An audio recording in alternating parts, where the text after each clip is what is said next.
Salut tout le monde, Stéphane Leroux qui vous souhaite la bienvenue à cette balado-diffusion sur la glace, notre rendez-vous hebdomadaire. Nous sommes le 6 décembre. Dans quelques jours, ce sera le début du camp de sélection d'équipe Canada Junior.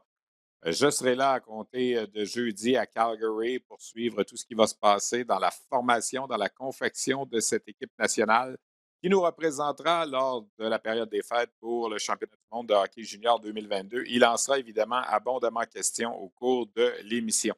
On va revenir sur la dernière semaine du Rocket de Laval qui est quand même allé chercher 5 points sur une possibilité de 6 au cours de ces 3 matchs.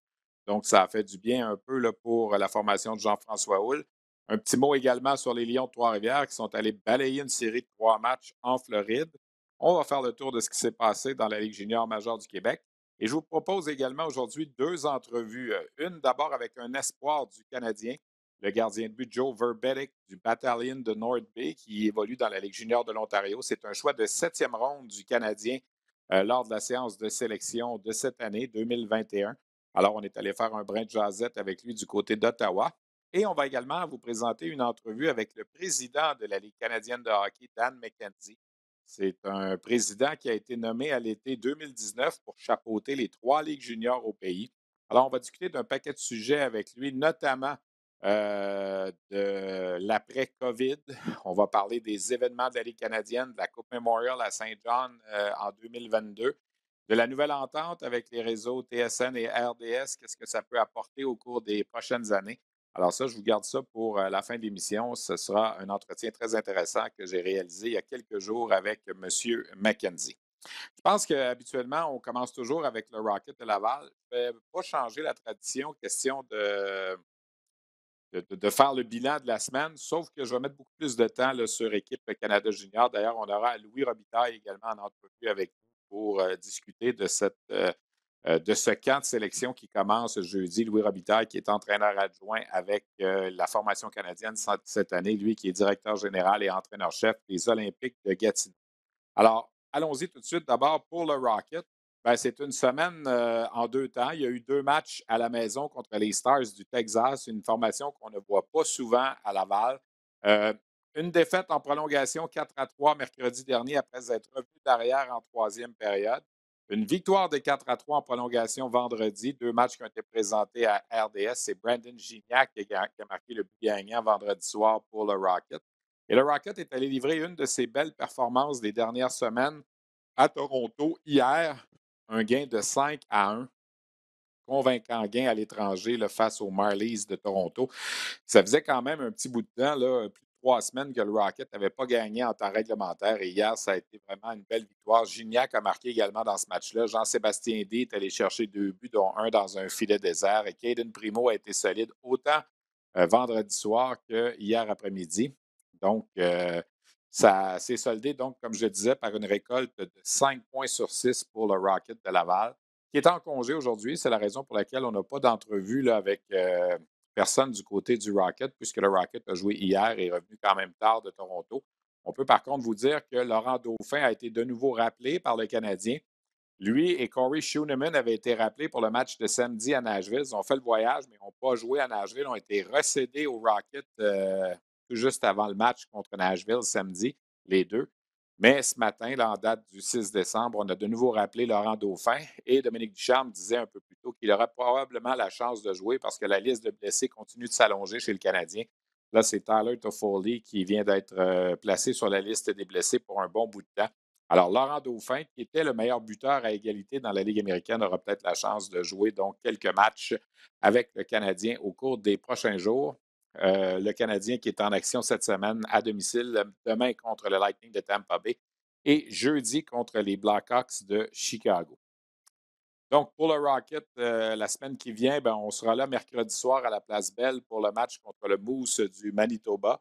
C'est une formation qui a gagné 2 matchs à Belleville en fin de semaine. Donc, on complétera un voyage de 3 matchs là, dans l'Est. Puis, par la suite, le Rocket s'en va sur la route en fin de semaine à Rochester et à Hershey. Donc, une semaine de 3 matchs pour le Rocket, qui a rappelé lui aussi des joueurs des Lions de Trois-Rivières parce qu'on commence à être à court d'effectifs du côté de Laval. Hein. C'est l'effet, si on veut, de l'escalier. Là. Le Canadien rappelle des joueurs de Laval, alors Laval rappelle des joueurs de Trois-Rivières. On a notamment rappelé celui là, qui était le meilleur marqueur des Lions depuis le début de la saison, Peter Abandonato, qui a marqué 4 buts dans le match de samedi en Floride. Donc, il est présentement dans l'entourage du Rocket. Même chose pour le défenseur Charles-David Baudouin, qui a joué d'ailleurs 2 matchs vendredi et dimanche. Lui qui a commencé la saison avec les Lions de Trois-Rivières. Les Lions, on va en parler un petit mot quand même. Ils sont allés jouer une série de 3 matchs contre les Everblades de la Floride au cours de la semaine.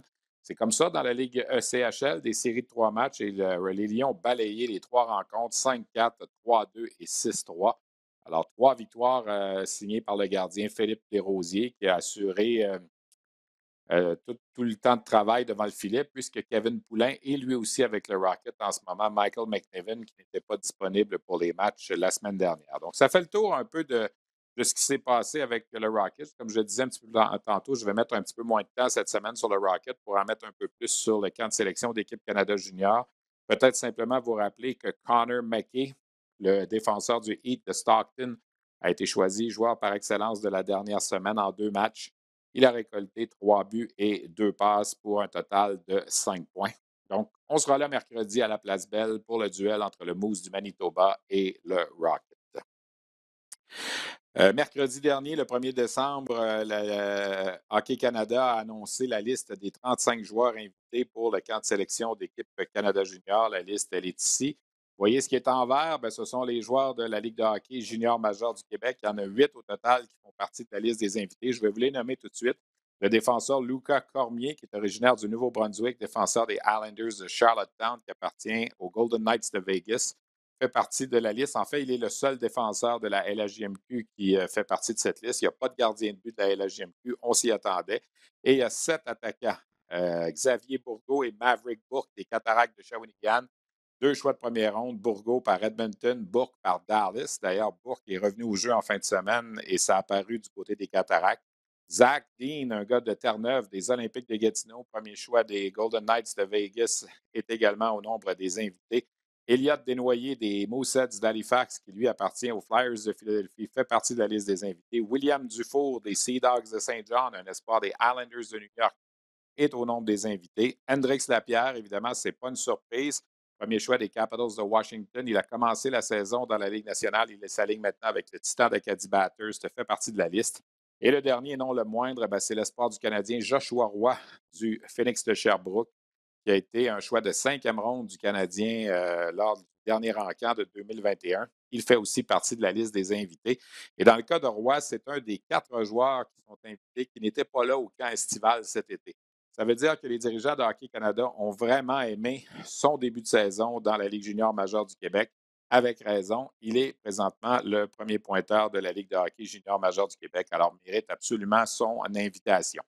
3 vétérans font partie de cette liste qui ont gagné la médaille d'argent l'an passé. Le gardien Dylan Garant, qui était l'adjoint de Devin Levi, qui a joué une période l'an passé pendant le tournoi, fait partie des invités. Le défenseur Caden Goulet, évidemment, premier choix du Canadien en 2020. Il est un des vétérans de l'an passé qui est de retour. On dit de lui qu'il pourrait même être le capitaine de la formation cette année. Et l'autre, c'est l'attaquant Cole Perfetti, qui s'aligne depuis 2 ans maintenant avec le Moose du Manitoba dans la Ligue américaine. Il a eu la permission de jouer dans la Ligue américaine l'an passé et cette année. L'an passé, parce qu'il n'y avait pas de hockey dans la Ligue de l'Ontario. Et cette année, parce qu'il avait joué l'an passé, on lui a donné le privilège de retourner. Au total, il y a 26 des 35 joueurs qui sont âgés de 19 ans, 7 qui sont âgés de 18 ans. Et il y a les 2 jeunes espoirs, un de 17 ans, un de 16 ans. Shane Wright, qui est l'espoir numéro 1 pour la séance de sélection de cette année, de 2022. Et l'excellent Connor Bedard des Pats de Regina, qui lui est l'espoir numéro 1 pour 2023. Se taille une place à 16 ans avec la formation canadienne. Il y en a seulement 6 dans l'histoire qui ont réussi ce tour de force. C'est ce que Bedard va tenter de faire au cours des prochains jours à Calgary. L'an passé, Wright avait tenté sa chance à 16 ans. Il avait été retranché. Est-ce que Bedard subira le même sort cette année? On verra bien. Chose certaine, si ce n'est pas pour cette année dans le cas de Bedard, ce sera pour l'an prochain. Mais Bedard et Wright ont été tellement dominants lors du mondial des moins de 18 ans au printemps dernier. On n'avait pas le choix là, de les inviter tous les deux. Dans le cas de Wright, c'est son année d'admissibilité à la séance de sélection de la Ligue nationale. Si Hockey Canada ne le retient pas cette année, L'an prochain, il y a de fortes chances qu'à cette date-ci, on soit en train de dire ben Shane Wright ne sera pas prêté par son équipe de la Ligue nationale pour venir au camp d'équipe Canada Junior.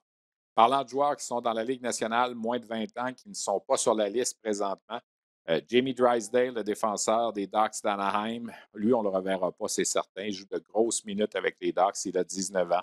Quinton Byfield des Kings de Los Angeles, il était là lors des 2 dernières éditions. Il est sur la liste des blessés présentement, tout près d'un retour au jeu. Est-ce que les Kings pourraient le céder à l'équipe canadienne junior pour le tournoi? C'est peu probable, mais ce n'est pas impossible.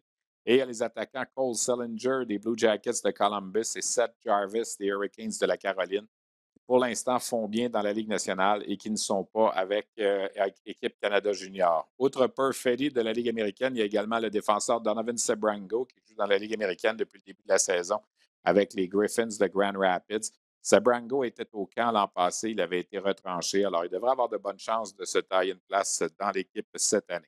14 choix de première ronde font partie de la liste des invités. Il y en a quand même 32 des 35 joueurs sur cette liste qui sont repêchés.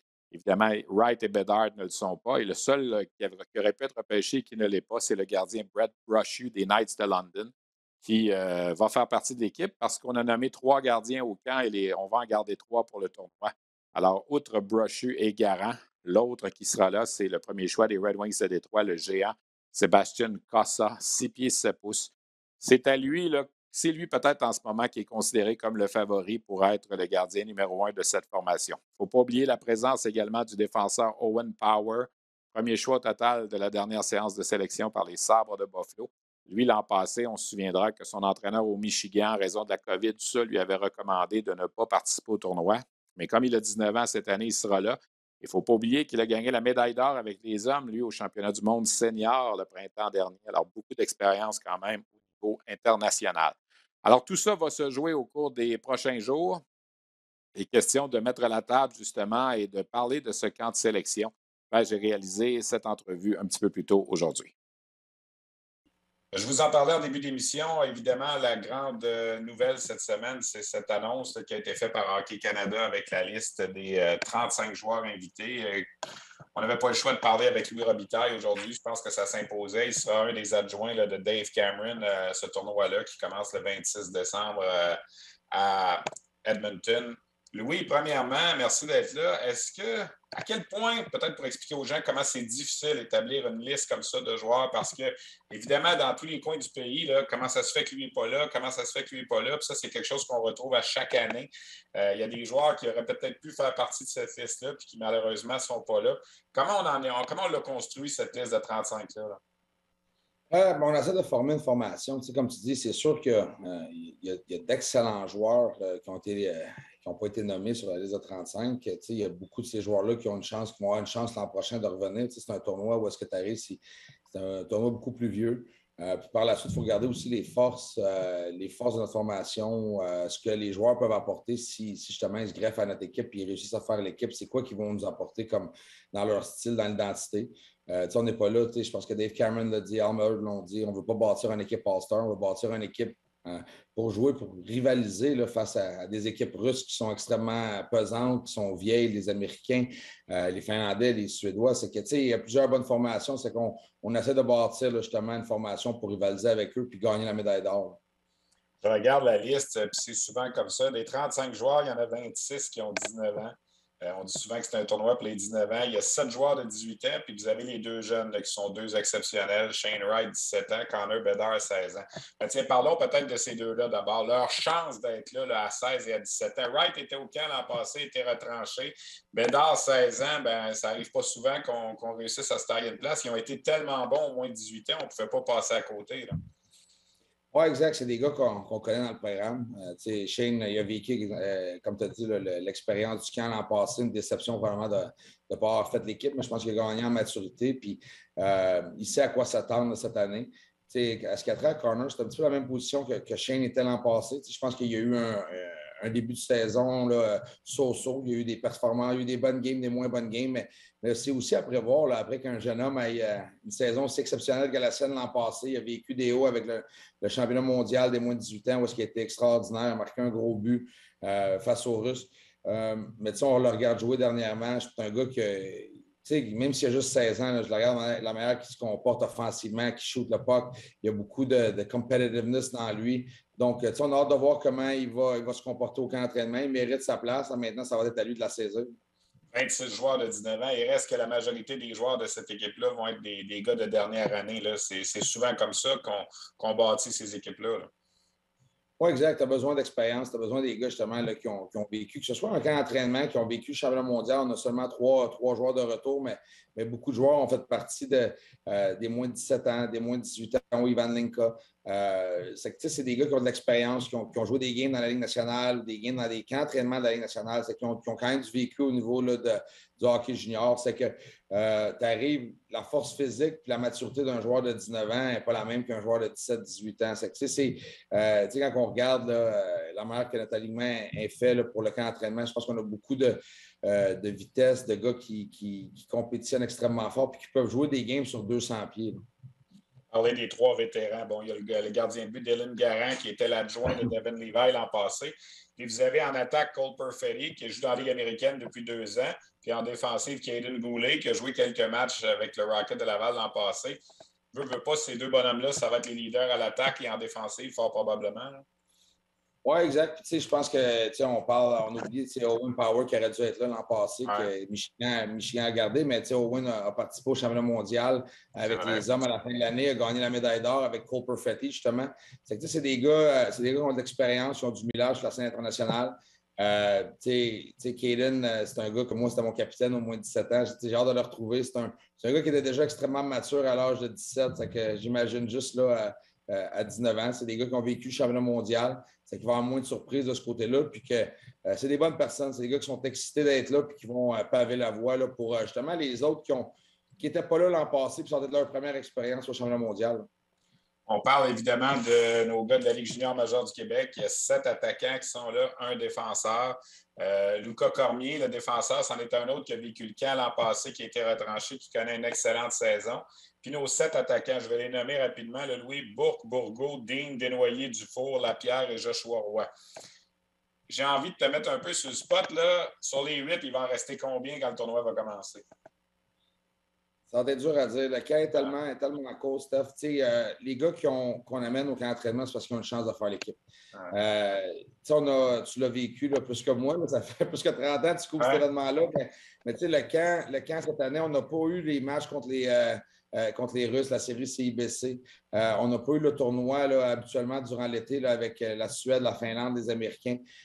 C'est que on a pris notre information à travers les matchs de saison régulière de nos ligues, mais en même temps, là, de les voir à l'œuvre, ça va. C'est à eux de saisir cette opportunité-là. Je pense que le camp est beaucoup plus ouvert de ce côté-là à cause du fait qu'on a manqué d'événements comme ceux-là là, à travers la saison. C'est qu'on arrive là, on a une pratique le 9, une pratique le 10. Puis on va jouer 2 matchs là, face à l'équipe universitaire le 11 et le 12 et l'équipe est faite. Donc, si un gars arrive puis il shine, puis c'est pas juste par des points. Il y en a, il va falloir qu'il joue sur la 3e, sur le 4e trio, il va falloir qu'il tue des punitions, il va falloir qu'il soit prêt à se sacrifier défensivement. C'est qu'on va mettre les joueurs dans ces situations-là. Maintenant, on leur lance la balle, c'est à eux de l'attraper et de faire leur travail. Là. Parce qu'il y a des gens qui vont dire, on va prendre un exemple au hasard. Là, Xavier Bourgault, il a 22 buts en ce moment. C'est le meilleur buteur de la Ligue canadienne de hockey au moment où on se parle.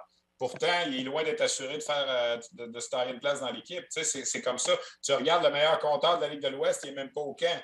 Tu regardes un des bons défenseurs d'Ontario, Brent Clark, il n'est pas là. Tu regardes Miguel Tourigny, il n'est pas là. Fait que c'est pas juste la fameuse statistique, c'est ce que tu apportes au total aussi qui est important. Là. Bien, quand on va jouer le match de la médaille d'or le 5 janvier prochain, ça va être quoi ton rôle? C'est quoi tu vas apporter à l'équipe? C'est quoi que, tu le sais, là, dans des équipes de hockey, ça prend tout. Ça prend des gars qui vont compétitionner de la vitesse, des gauchers, des droitiers, des gars qui sont prêts à jouer en piqué, en avantage numérique, d'accepter leur rôle. Parce que tu vas avoir des joueurs qui sont dans des rôles offensifs dans leur formation qui vont être demandés de jouer sur une 3, sur une 4. Peut-être, comme le but d'Akil Thomas. C'est un gars qui a saisi sa chance.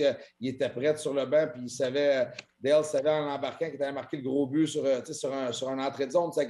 C'est ça qu'on veut voir. C'est des joueurs dans leur rôle? Est-ce qu'ils vont être prêts à l'accepter? Puis, c'est des joueurs de centre qui vont aller à l'aile également. Comment ils vont se comporter dans ces situations-là? Parce qu'il y a beaucoup de joueurs de centre, là. C'est presque tous des joueurs de centre dans leur équipe junior. C'est qu'il y en a qui vont être mutés à l'aile. C'est que dans sa tête de les voir comment ils vont réagir à travers le camp d'entraînement. Un bon exemple que tu as donné à Kill Thomas, Tyler Steenbergen aussi, qui était le 13e attaquant, qui avait pratiquement pas joué du tournoi puis qui est allé marquer le gros but à la toute fin. Louis, tu as parlé de gaucher-droitier. Je regarde la liste des défenseurs, là. Il y a 9 gauchers, 2 droitiers. Est-ce que ça, c'est inquiétant un petit peu? Je me souviens d'une édition d'Équipe Canada Junior là, qui n'avait que des gauchers dans l'équipe, mais ce n'est pas quelque chose qu'on veut nécessairement avoir, là.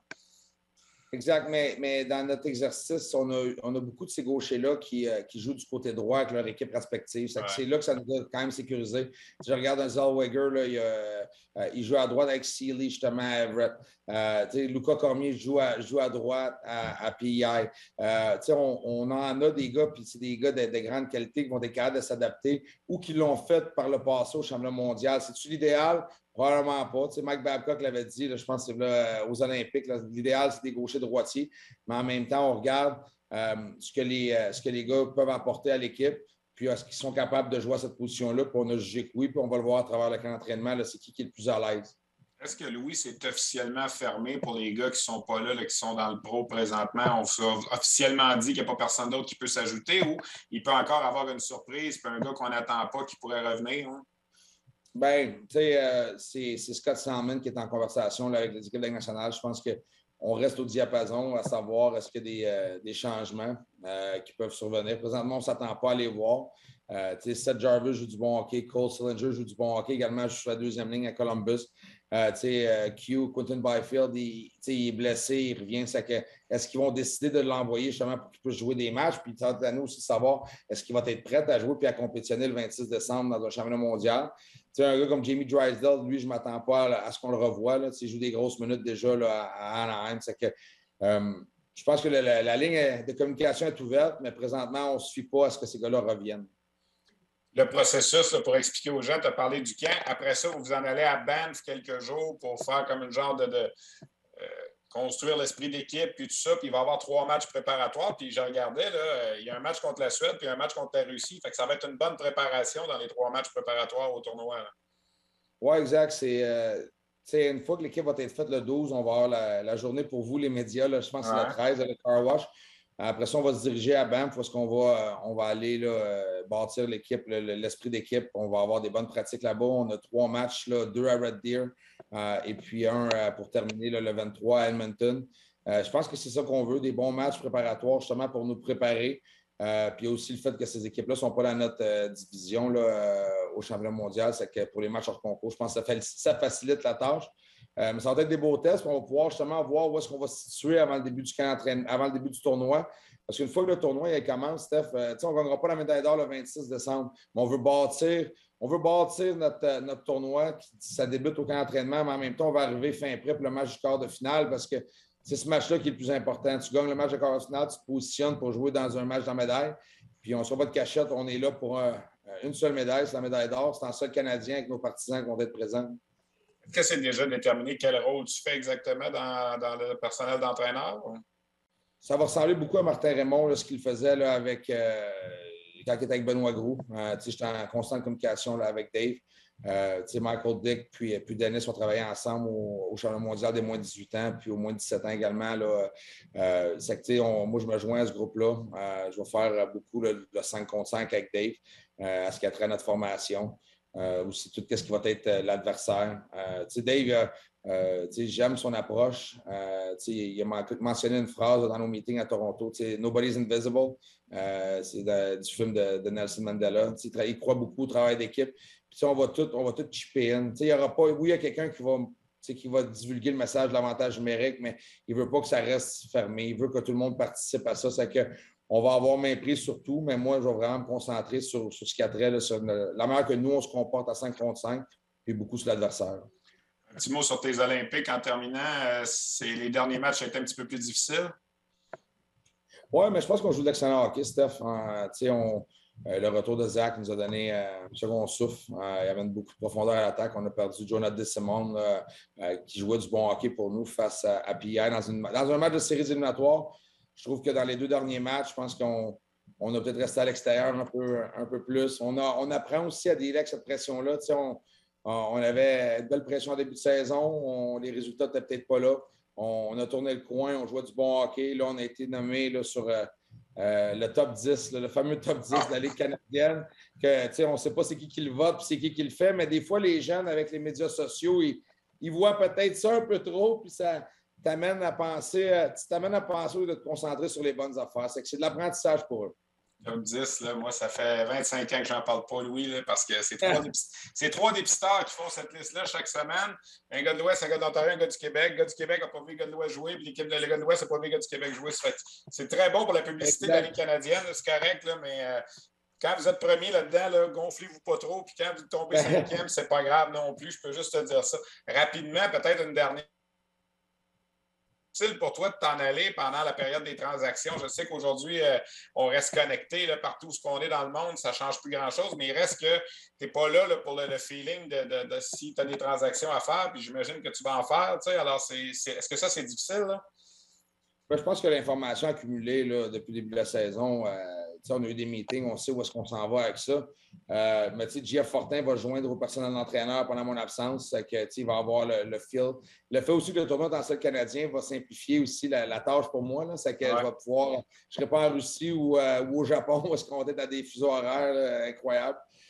C'est que, on est à 2 heures de différence. On va rester connectés. Je suis tellement bien entouré. C'est que, je ne m'attends pas à beaucoup de mouvements de notre part également. Là. C'est que, le plan qu'on a en tête ou les joueurs qu'on a ciblés ou ce qu'on veut faire, on va voir si on peut le faire. Sinon, on est à l'aise avec ce qu'on a présentement. Là. C'est une coupe au Québec.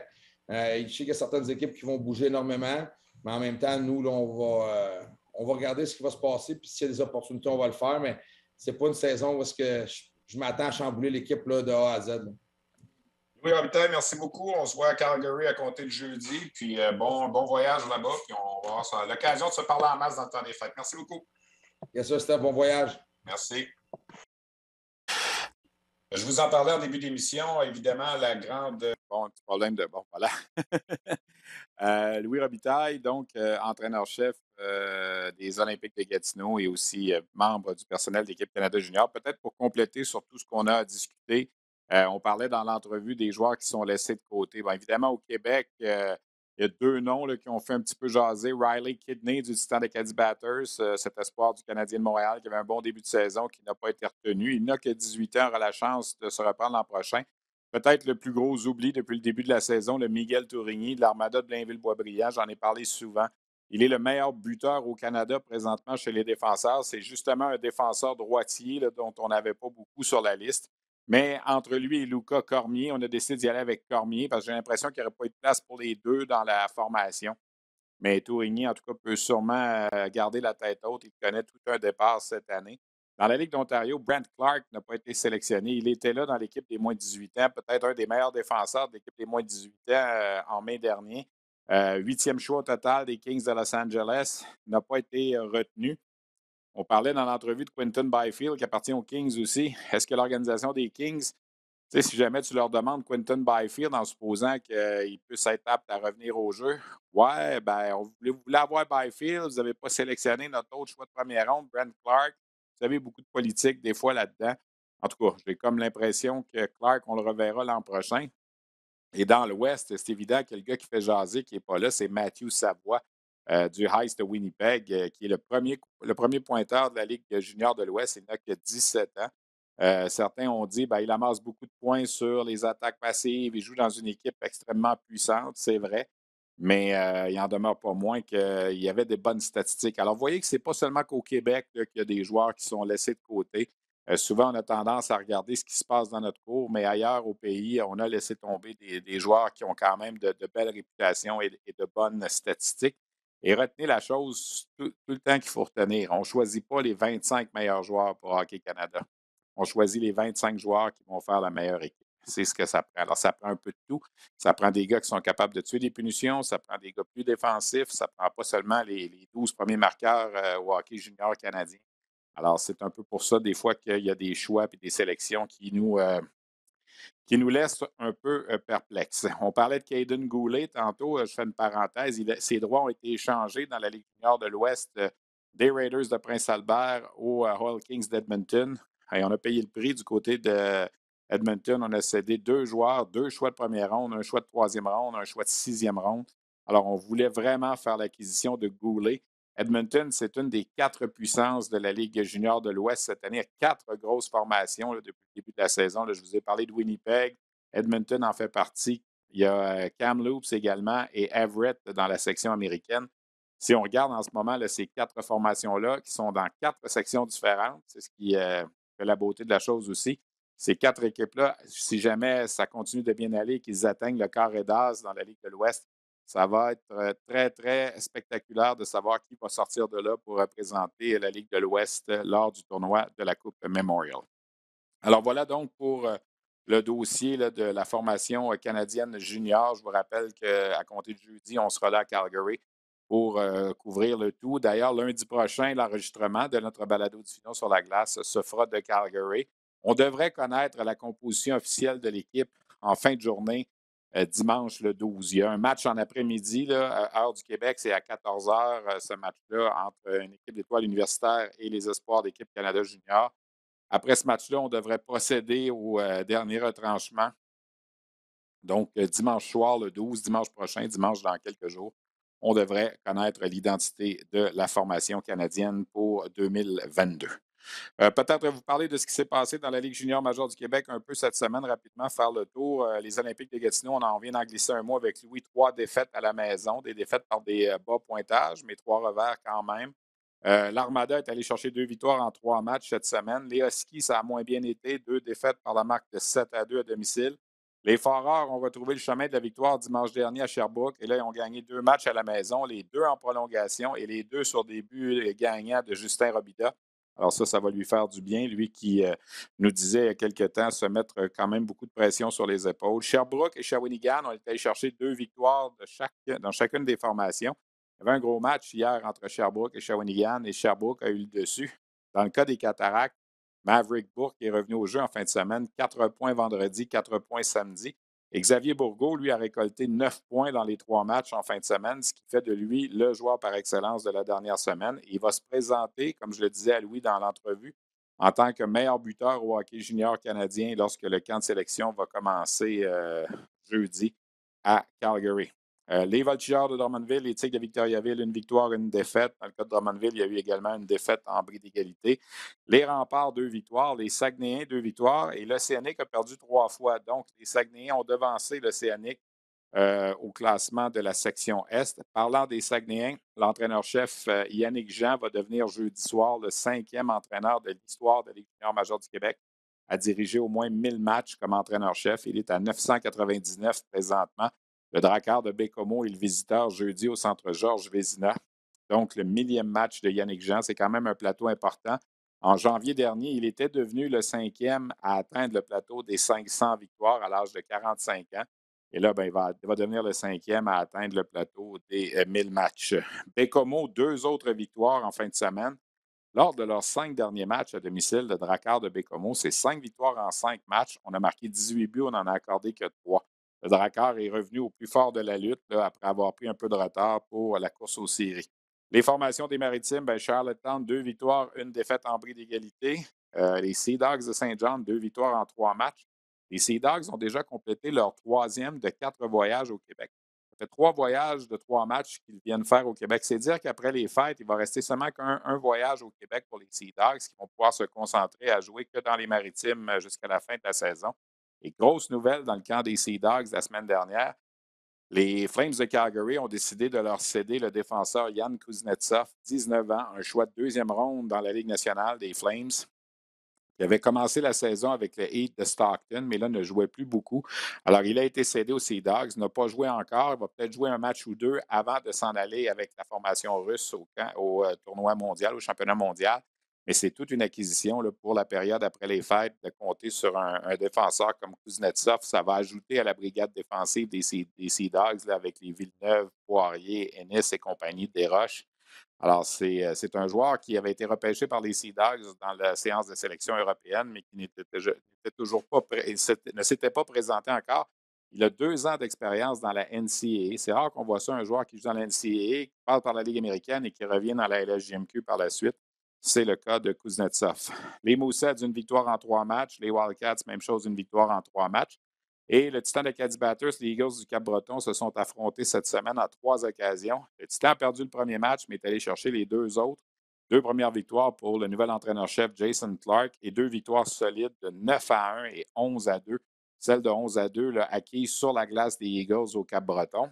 Parlant du Cap-Breton, ben, on a appris la semaine dernière la démission là, de l'entraîneur Jake Grimes. On est en processus présentement d'entrevue là, pour lui trouver un successeur. J'ai échangé quelques messages avec le directeur général Jacques Carrière. On cherche un gars qui a de l'expérience. On est ouvert à toutes sortes de candidatures. Le processus est enclenché. Mais pour le Cap-Breton, ça va être une lutte pour participer aux séries éliminatoires. J'ai l'impression que ça va être difficile d'ici la fin de la saison. Un petit saut en Ontario maintenant, ben, je suis allé voir un match à Ottawa la semaine dernière, il y a une dizaine de jours. Et j'ai fait un brin de causette avec un espoir du Canadien. Vous savez, c'est dans notre mandat avec l'émission Le Balado-diffusion sur la glace de parler, de faire connaître les jeunes espoirs, surtout ceux qui appartiennent aux Canadiens, mais on s'intéresse également à d'autres. C'est le cas, là, cette fois-ci, du gardien de but Joe Verbeek. Joe Verbeek, il joue pour le Battalion de North Bay depuis le début de la saison. 12 victoires, 2 défaites en bris d'égalité. Le Battalion de North Bay est assurément une des puissances là, de la Ligue junior de l'Ontario, avec les Knights de London notamment.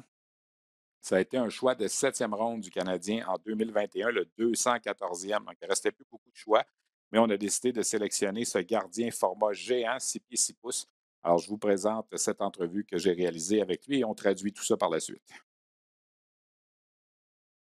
Well, first of all, Joe, you must be pleased with the way the season for the battalion are going right now, and for yourself too. Yeah, for sure. I mean, we've gotten a lot of wins so far, and I think for us, the team's been playing really well. And I think with the season we have is a good start for us. So it's been great for sure so far. You had the chance to come in Montreal for the training camp. How was qualified this experience for you? Yeah, it was a great experience. I mean, being with all those guys and being around all the prospects, it was really eye-opening for sure. And kind of seeing how to act like a pro every day and being around the rink all the time, it was the best ever. When you were at the draft and drafting only in the 7th round, was it like a deception for you? Did you expect something better than that, or? I mean, I think so for me, yeah. But at the end of the day, it was tough not having a season, prior to that and not being able to show myself. But I think for me, at the end of the day, being drafted is huge, and especially I was super happy to be drafted by the Canadiens. Okay, you're a goaltender. You've been drafted by Montreal. You know that there's Carey Price. You know that you still have a long contract, and they have Primo, and they have a couple of goalies. So how do you see yourself in that picture? Yeah, I mean, I think for me, just having a good year this year and even next year too, and kind of just going to all the camps and making sure I'm ready and I'm prepared and showing that one day I can be with those guys. How you see your development? Do you think you will need another junior year after this year because you haven't played much last year, or do you think you can make a jump to the American Hockey League or even ECHL? Or? Yeah, I think for me, I've always been the kind of person that whatever league I'm into, I'm able to make that good adjustment and being able to play well. But I mean, I think the decision is theirs to make. I think for me and what they think is better for me to develop in. So I mean, whatever works for me, and I know I'm going to always show my best. Of course, you're a big body goalie. All the NHL teams are looking for guys like you shaping the net. How much it helps you during your younger years and now in junior hockey? Yeah, I mean, for sure. I mean, I've always been able to have that size and kind of using that to my advantage has been a big help in my game, and I think that's one of my strong points in my game, and definitely use that to my advantage.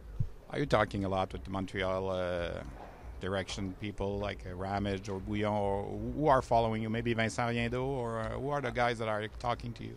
Marco Marciano, the Laval goalie coach. I've been contacted by him a few times, and he was my guy that I was working with the whole time in Montreal. So updating with him and kind of he's still helping me out and watching my games. So he's been a huge help so far. What do you have to improve the most, you would say, this year and next year? I think for me, just kind of my aggressiveness, and I think playing the puck as well. I think for a big guy, getting out there and playing the puck fast and kind of making a decision quick and getting back in the net fast because I'm a big body would be a huge help. And I think for me and my size, when I play my size and I'm aggressive in the crease, that once I cover up pucks and not let out any rebounds, that it'll help my game. You were not at the summer camp for Team Canada. Was it something you tried to do this year? And with the stats you have, do you think you have a fair chance, or you say, well, they won't call me? Or Yeah, I mean, I think that's kind of in the back of my mind for this year. But I think for me, just kind of focus on I take one game at a time and take every day, and work hard and kind of work towards that and see what happens. who is your model as a goalie? Carey Price was my model for sure. Did you have a chance to see him, to talk with him, or? No, he was kind of just in the gym getting rehab done, obviously being injured. But I saw him a few times, and it was pretty special, kind of being pretty close to him for sure. Okay, and now we see how we missed him now in Montreal. Do you following? Do you have contacts with other guys like Primo or whatever? Or? No, not so much. No. Michael McNiven? Or? No. So what are the goals now for this year? Do you think your team has a chance to make it all the way? Or? Yeah, I think so. I mean, obviously with a great start and being first right now, if we keep this up, that we can be at the top at the end of the year, and hopefully have a good run in playoffs, and it's going to be pretty good. Thank you very much. Thank you.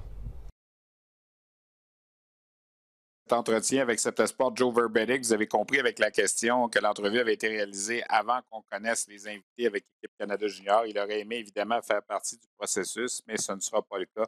Il n'est pas sur la liste là, des joueurs invités, mais aurait pu quand même attirer l'attention avec son début de saison. Mais on est allé dans une autre direction. Pour résumer un peu cet entretien, bien, évidemment, il est heureux de la façon dont le Bataillon et de la façon dont sa saison se passe présentement. On est revenu sur sa présence au camp.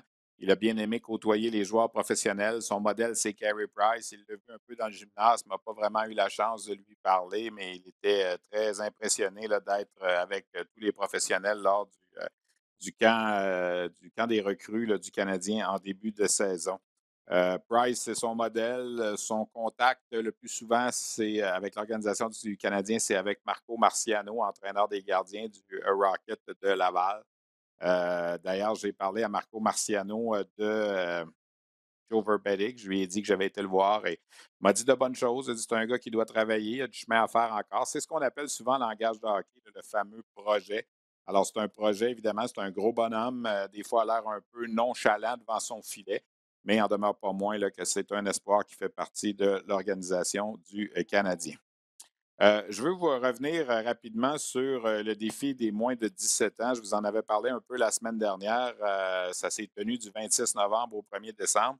C'est finalement l'équipe Canada Noir qui l'a emporté. C'est une équipe qui était dirigée par Stéphane Julien, entraîneur-chef du Phoenix de Sherbrooke, qui a défait en finale l'équipe des Rouges 5-4 en prolongation. Alors, c'est une formation des Noirs qui a gagné ses 5 matchs en 5 sorties, a marqué 30 buts. Zach Benson et Callum Ritchie ont été les deux meilleurs joueurs là, de moins de 17 ans de cette formation. Benson a marqué 7 buts, a obtenu 12 points en 5 matchs. Vraiment, elle a été dominant. L'équipe nationale féminine n'a pas réussi à remporter de match, a subi 5 défaites. L'équipe féminine a toutefois chauffé là, la formation des Noirs en demi-finale, s'inclinant 4-3 en prolongation. C'était une expérience quand même intéressante pour la formation féminine en marge de la préparation pour les Jeux olympiques qui auront lieu en février. Un mot sur nos Québécois, les gars de la LHJMQ qui ont été les meilleurs. Ethan Gauthier du Phoenix de Sherbrooke, 9 points en 5 matchs dans la formation des Blancs. Lui et Tyler Peddle ont quand même, se sont bien entendus sur un même trio. Peddle a marqué 4 buts, obtenu 6 points. Mathieu Catafort également des Moussets d'Halifax est allé chercher 7 points. Du côté des Noirs, l'équipe championne, le meilleur Québécois a été Vincent Collard du Drakkar de Bécomo avec 5 points. Et dans l'équipe des Rouges, le meilleur Québécois a été le défenseur Étienne Morin des Wildcats de Moncton qui est allé chercher 5 mentions d'aide. Alors, rappelons que ce tournoi-là a remplacé, si on veut, le défi mondial des moins de 17 ans qu'on connaît sous sa forme habituelle, qui n'a pas pu être présenté en raison de la COVID. Avant de terminer cette semaine, j'ai un dernier entretien à vous présenter, puis j'ai fait un brin de jasette avec le président de la Ligue canadienne, Dan McKenzie. Évidemment, l'entrevue est en anglais. On pourra traduire les grandes lignes tout de suite après. Mais c'est un monsieur qui s'est amené dans la Ligue canadienne de hockey à l'été 2019. Et il n'a pas encore eu la chance de présenter la Coupe Memorial parce que la Coupe Memorial a été annulée au cours des 2 dernières années. On va parler toutefois dans cet entretien du prochain tournoi de la Coupe Memorial et des événements de la Ligue canadienne de hockey, du nouveau pacte de diffusion avec TSN RDS. Alors, je vous présente cet entretien avec Dan McKenzie. Je vous en parlais en début d'émission. Notre invité, c'est le président de la Ligue canadienne de hockey, Dan McKenzie, qu'on a la chance de recevoir avec nous depuis ses bureaux. First of all, Dan, I would like you to assess what has been CHL president in those times, because you didn't have a regular season since you've been nominated to that job back almost 3 years ago now.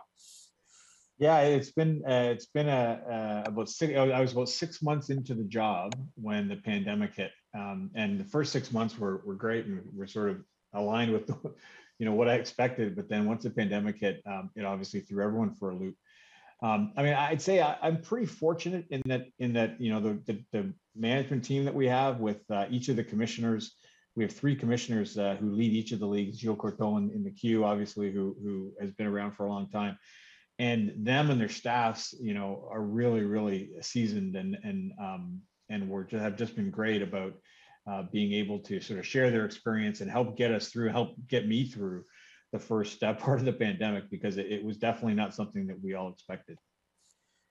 When you look at this season so far, everything, I would say it's almost perfect. We had a case in a couple of places. Sudbury, I know they have to stop a little bit, but if we look in the queue here, so far so good. 200 games have been played and everything is okay. So you must be pleased with the way things are going for the teams.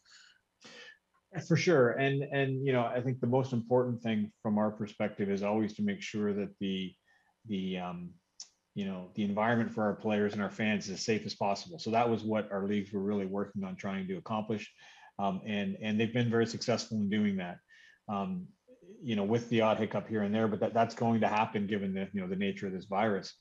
I think we're pretty grateful that we're back on the ice, and that the play on the ice has actually been really, really at a very high level. We're pretty happy with the way things are progressing. Again, the play is competitive. The players are back on the ice. They're back to school. They're back into their normal training routines. And I think you used the word perfect. It's not quite perfect, but I think it's the best that we could hope for, given the craziness of the last 20 months or so. How would you qualify what the Q has been able to do last year? OHL didn't play a game at all. Western Hockey League, they had 20-game season and no playoffs. And here in Quebec, we had the chance to play 300 games or so, and we had a champion at the end of the season. How would you qualify all the things that happened? Of course, there was the support by the government here in Quebec, which of course really helped the 12 Quebec-based teams. But how would you qualify what happened the year last year? Well, it's interesting, Stefan. I was with your commissioner last night, and we were talking about. I was just sort of commending him for sort of his vision and what him and his staff and the government. You talked about the funding. There's also the public health piece, and not just in Quebec, but in across the all 4 jurisdictions where the Q plays. It really was phenomenal what was able to be accomplished. And I think it talks to, again, the experience and the talent and the work ethic of all those people. And I think it also talks to the dedication of our players and our team staff. I mean, it was not easy last year for a lot of our teams and players to go through, stops and starts. There were times when players had to quarantine. It was a difficult scenario, but I think it just sort of talks to the resilience of our athletes and the people involved in the CHL, especially in the QMJHL. That they were able to get through it. And again, I tip my hat to Gilles and the Q and everyone involved for what they were able to pull off. How happy you are to finally have the prospect games back, and of course we're gonna have the Memorial Cup back. You didn't have a chance to present the Memorial Cup so far since you've been the president of the CHL. Yeah, I'm looking forward to finally getting the opportunity to do that. Because we had to cancel Kelowna, and then we had last year we didn't get a chance to even award the cup given the pandemic. So I'm really looking forward to getting that opportunity. That'll be one of the fun parts of this job. And also we're pretty excited about the prospects game this year in Kitchener. It's going on February 2nd in Kitchener. It's always a great showcase, of the best players in the CHL and those who are in their draft year and looking to go to the next level with the NHL. And I think this year is going to be fun too, to see some of the top. It's always good to see the top future stars. This year will be special to see, the potential #1 pick in Shane Wright in Kingston. I know Nathan Gauthier in Quebec's going to likely be in the game, there's going to be some really exciting talent to see. So that'll be fun. And then on the Memorial Cup side, we're working pretty closely with the group in St. John. This is the first time that they've ever hosted the Memorial Cup. So, there'll be a lot of inaugural moments for them as, they go through the process. We think they're going to do a great job, and tickets go on sale next week. So we're very, very excited to see what St. John's going to be able to pull off.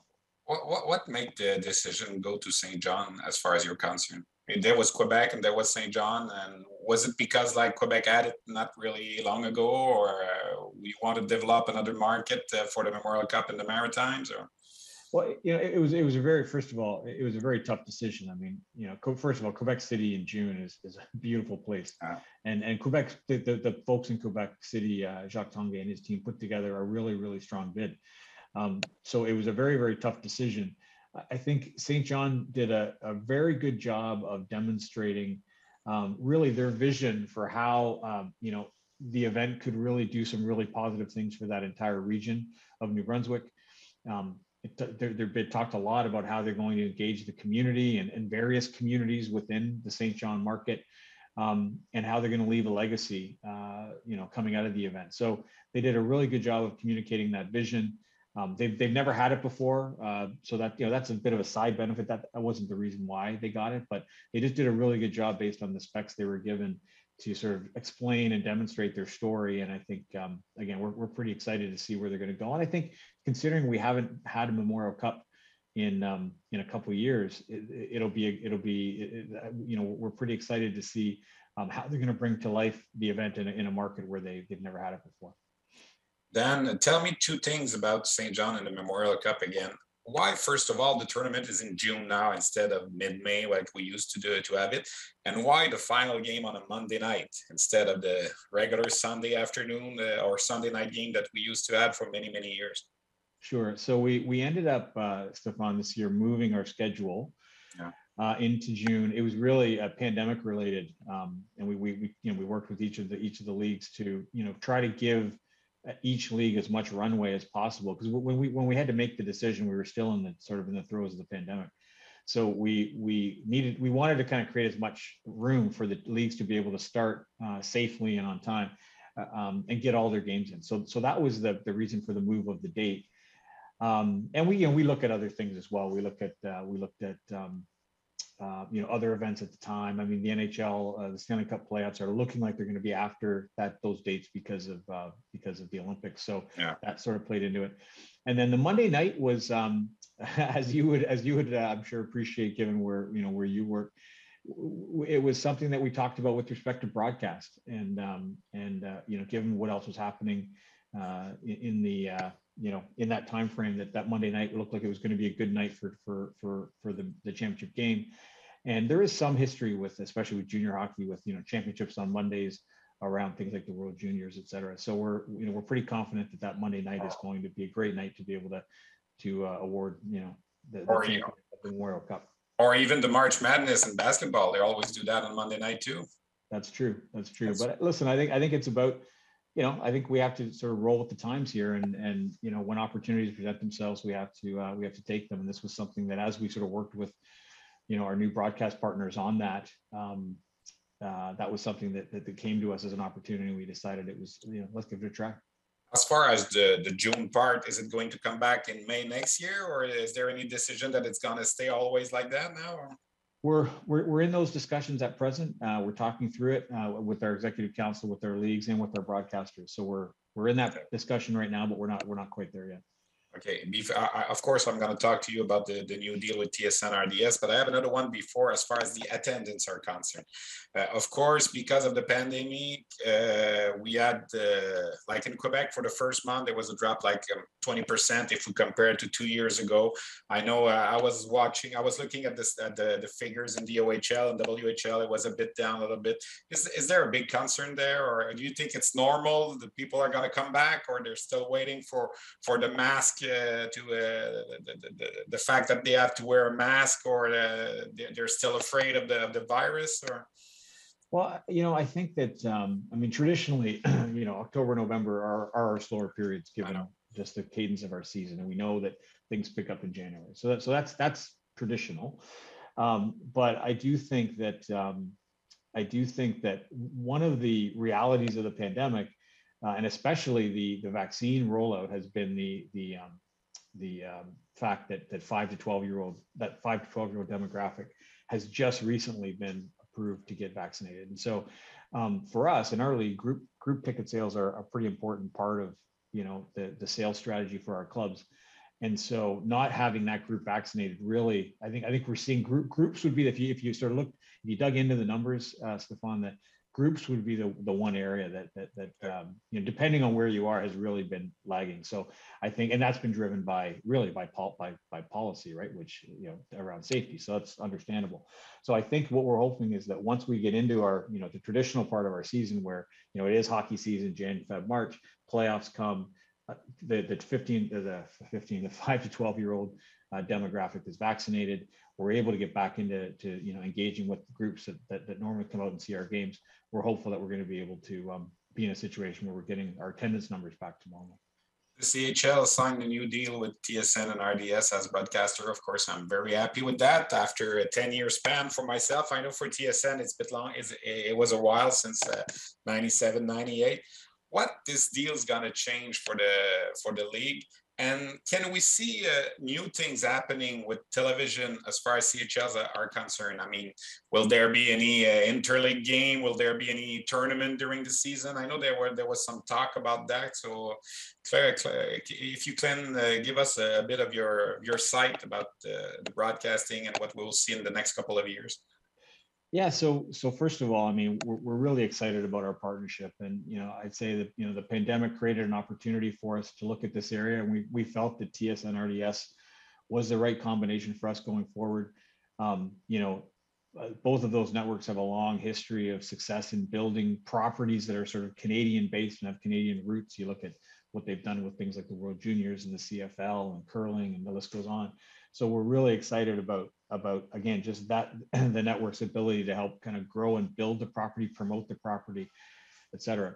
Part and parcel of that, I think, is the idea of, and we just talked a minute ago about even something like moving the Memorial Cup championship to Monday night.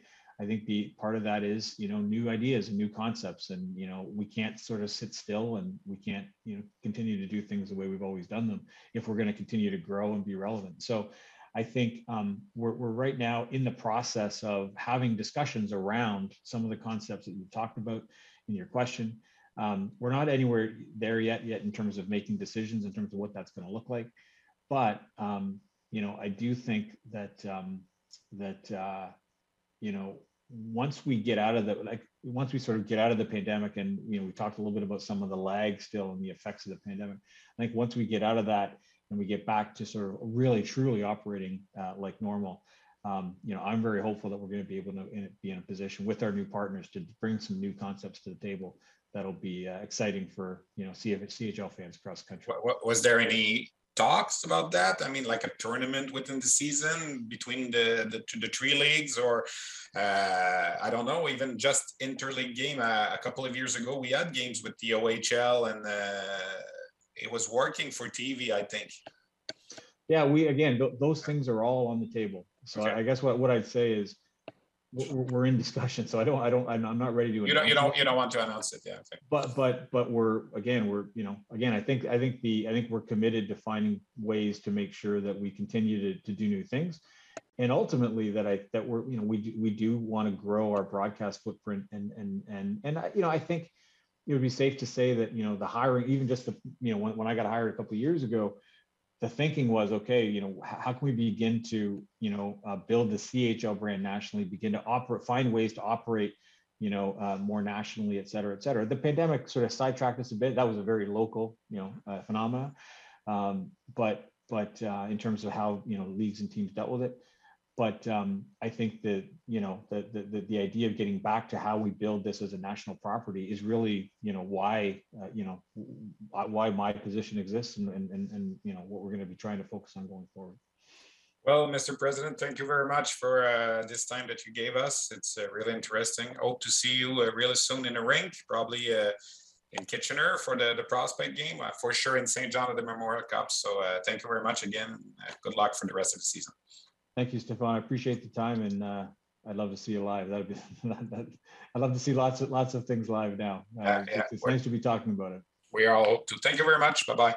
Thank you. Bye bye. Voilà donc cet entretien avec le président de la Ligue canadienne, Dan McKenzie, qui est un bonhomme qui a été embauché. On sait qu'auparavant, c'était Dave Branch, le commissaire de la Ligue de l'Ontario, qui chapeautait les 3 ligues. Là, on voulait avoir quelqu'un d'autre qui va évidemment être en mesure d'amener, peut-être pas tant au niveau hockey, mais au niveau mise en marché, marketing, essayer de vendre justement la Ligue canadienne de hockey. Si on résume les grandes lignes de cette entrevue, il est heureux là, de faire partie là, de cette famille de la Ligue canadienne. Beaucoup de soutien des 3 commissaires qui l'ont bien accueilli. Depuis le début de la saison, c'est presque parfait. C'est presque business as usual, comme on dit en anglais. Il y a eu des cas là, de COVID un petit peu en Ontario, à Sudbury notamment. On a remis des matchs. Mais dans l'ensemble, ça se passe bien. Au niveau du Québec, on va se croiser les doigts. Venir jusqu'à présent, le calendrier est respecté à la lettre depuis le début de la saison. On espère que ça va continuer. D'ailleurs, il est revenu sur ce qu'a fait la Ligue junior majeure du Québec l'an passé. Ça a été extraordinaire là, d'être en mesure de présenter une saison presque, je dis bien presque normale, surtout d'avoir un champion à la fin de la saison, les Tigres de Victoriaville qui ont remporté la Coupe du Président, ce qu'on n'a pas fait en Ontario et dans l'Ouest. Évidemment, il y a eu le soutien gouvernemental qui a été là, mais l'implication là, de toutes les équipes de la Ligue de hockey junior majeure du Québec a été bien importante. On a parlé de la candidature de Saint John pour la Coupe Memorial. Il dit et Québec et Saint John avaient de bonnes candidatures. Saint John a mis en valeur ce qu'on voulait faire avec le tournoi, de bien vendre la région là-bas. Il dit ils ne l'ont jamais eu. Il dit, je ne dis pas que c'est une des raisons pour lesquelles Saint John a été choisi, mais en même temps, c'est content de découvrir, heureux de faire découvrir un nouveau marché là, pour la Coupe Memorial. Donc, à Saint John en juin prochain. Je lui ai demandé justement pourquoi le tournoi avait été reculé en juin et que la finale avait lieu un lundi soir cette année. C'est ce qui est nouveau. Évidemment, la saison a commencé un petit peu plus tard en raison de permettre à tout le monde d'être prêt pour la COVID et tout ça. Puis, il dit aussi, rendu en juin, il va y avoir moins d'événements qui vont entrer en ligne de compte. La Coupe Stanley, tout ça, on va être capable de contourner. Puis, des demandes du réseau TSN aussi, le nouveau partenaire de la Ligue canadienne de hockey avec nous à RDS. Je lui ai parlé des foules qui étaient, qu'on le veuille ou non, là, en diminution depuis le début de la saison. Il dit oui, c'est vrai, historiquement, octobre et novembre, ce n'est pas nos meilleurs mois. Ça va aller mieux à partir de décembre. Lui, il pense que la vaccination des jeunes va avoir un effet aussi. Il dit, on a beaucoup dans les ventes de groupes dans la Ligue canadienne de hockey, particulièrement dans certains marchés. Et là, il dit on ne peut pas nécessairement vendre beaucoup de billets au groupe en ce moment. Il y a encore des réticences un petit peu avec le vaccin pour les jeunes et tout ça. Bon espoir de voir les choses s'améliorer là, après la période des fêtes. Je l'ai questionné sur l'avenir, là, si on veut, du hockey junior à la télé. On a parlé à un certain moment de ramener des matchs interligues, de peut-être faire un tournoi dans la saison qui pourrait créer un certain intérêt au niveau de la télévision nationale. Il dit tout ça est sur la table, mais on n'est pas prêt à annoncer rien pour l'instant. On veut sortir de la pandémie vraiment avant de regarder ces choses-là, mais comme on dit, il est loin d'être fermé à toutes ces innovations.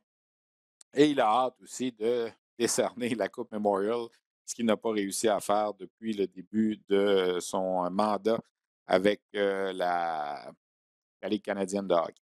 Alors voilà, ça fait un petit peu le tour de ce qu'on avait pour vous cette semaine. J'espère que ça vous a plu. La semaine prochaine, je vous rappelle, on aura la composition d'équipe Canada Junior.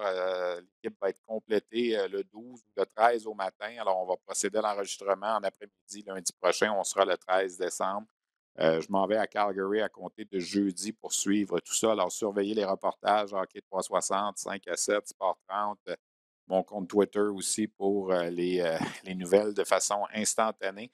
Le site rds.ca, bien sûr. Je remercie Nicolas Morneau à la technique, Luc Dansereau à la coordination, Christian Daou à la recherche, notre équipe qui est là à chaque semaine pour vous présenter cette balado-diffusion.